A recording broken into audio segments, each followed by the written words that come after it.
Welcome to our lesson on business cycles and unemployment. So in this section, we're going to explore several different issues. Why does the unemployment rate fluctuate?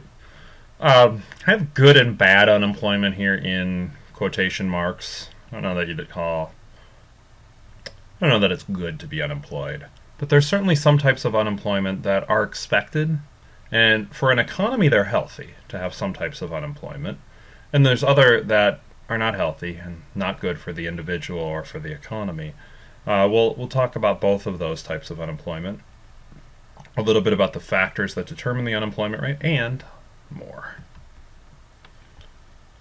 So why are there fluctuations? Well, there's the business cycle, right? Business cycle has periods of economic growth and economic contraction measured through gross domestic product. Phases of the business cycle, right? You have an expansion, you have a contraction, you have a peak where GDP is at a high before it starts contracting, and a trough where GDP is at a low.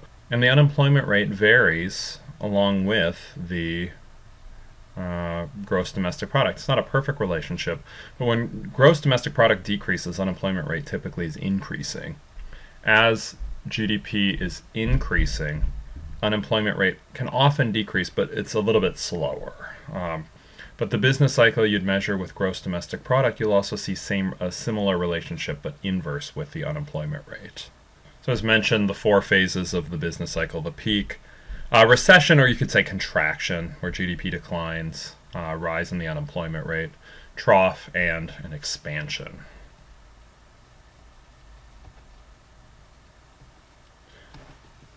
So the unemployment rate is defined, and the definition on this is very important. It's defined as the number of unemployed people as a percentage of the labor force.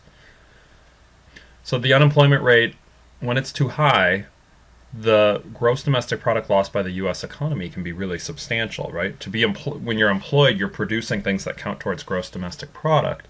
When you're unemployed, this isn't happening. So the real GDP can be substantial if the unemployment rate is too high, and we'll talk a little bit about what we mean by too high or a natural rate of unemployment a little bit later. What I'd like you to do, a task, is to pause the video and to look up the current unemployment rate on the Bureau of Labor Statistics website, BLS. Go to Google, type in unemployment rate, or official U.S. unemployment rate, and find it. Navigate to this and find what the current unemployment rate is. The reason I want you to do this is twofold. One, once you know how to do this, you can look up the unemployment rate anytime. You'll be able to find this. And the second, somewhat practical reason is you could be watching this in different months. Depending when you're watching this, the unemployment rate, of course, could be different. So instead of me mentioning an unemployment rate, which could be out of date, this way you get to look up what the exact unemployment rate is at this moment in time. So go ahead and pause the video and look up the current unemployment rate on the Bureau of Labor Statistics website. Okay, welcome back. I hope you've looked up the unemployment rate. So, who indeed is unemployed? What types of individuals are unemployed? Well, in this country, traditionally, college graduates and whites have been unemployed in smaller numbers than non-college graduates and minorities. And so you just looked up the unemployment rate overall. This is a really good exercise and really useful to understand, but go ahead and look on the U.S. Bureau of Labor Statistics website. Find the unemployment rate by demographic groups, by age cohorts, and by races. What is the percentage of, say, African American men that are unemployed, or Caucasian women, or Asian Americans that are unemployed? You can also look by age group. I always think one interesting one to look up the unemployment rate for 16 to 19-year-olds and compare it to the general population. You'll notice it's dramatically higher.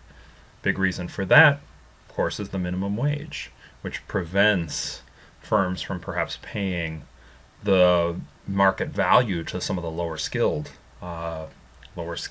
workers, which typically will be teenagers. So go ahead and do that, and we will resume with part 2 of this video series next. That's going to conclude part 1.